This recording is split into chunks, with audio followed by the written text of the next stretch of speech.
on a hissé les voiles et on borde et on part et on voit le bateau glisser. On regarde le speedo, on regarde le sillage, l'équilibre à la barre, les sensations, etc. Oui, ça se passe très très vite et souvent au bout d'1 ou 2 jours de navigation, on a plus ou moins le sourire, quoi.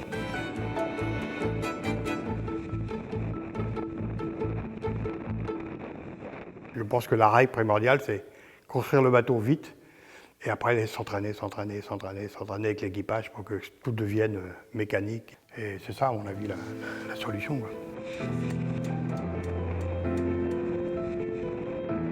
Maintenant, il ne faut pas oublier qu'un tour du monde, ça ne passe pas qu'avec la performance, ça passe aussi avec un regard de marin et savoir aussi lever le pied quand il faut pour pouvoir continuer. Parce que pour faire un Jules Verne, il faut finir.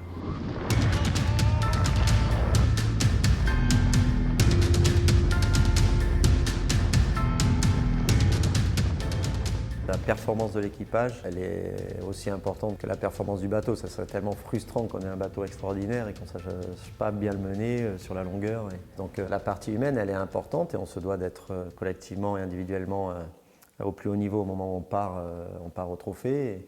Et notamment, on avait vraiment mis un programme team building, préparation en montagne, pour souder l'équipage, mais aussi pour physiquement arriver fin prêt avec maximum de globules rouges au départ de Brest. Me chille.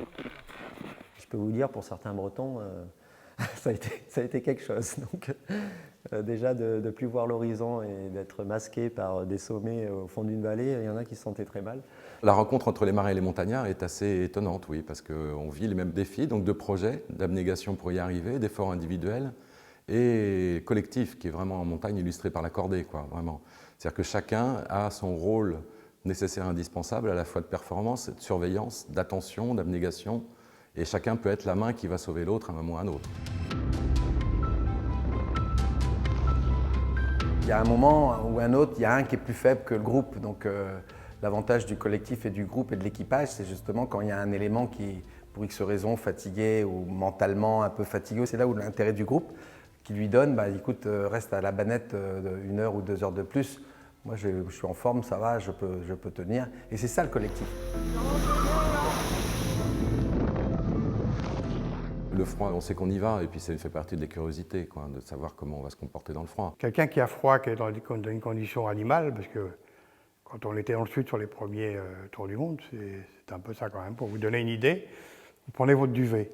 Vous prenez un duvet aujourd'hui, vous trempez dans l'eau, vous l'essorez, vous le mettez dans votre réfrigérateur pendant 2 heures, vous le ressortez, vous l'étalez sur une bannette, et c'est comme ça que vous trouviez votre sac après avoir fait votre quart. Vous glissez dans un truc à moitié dur par le froid qui était un peu glacé. Donc vous grelotez pendant 20 minutes, puis au bout de 20 minutes, tellement usé que c'était dans une espèce de moiteur. Psychologiquement, c'est énorme. On sait que c'est plus nous qui maîtrisons, c'est la nature et la mer qui décident. Celui qui dit qu'il n'a pas eu peur sur un jeu de Verne, soit il est inconscient, soit c'est un menteur.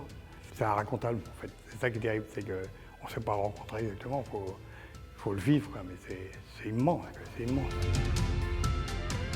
C'est pour ça que c'est une aventure très forte, c'est que voilà, au début on est 10 marins qui partent ensemble et au retour on est une famille et on aura vécu un truc, dans toute notre vie on saura qu'on a vécu un truc qui nous appartient.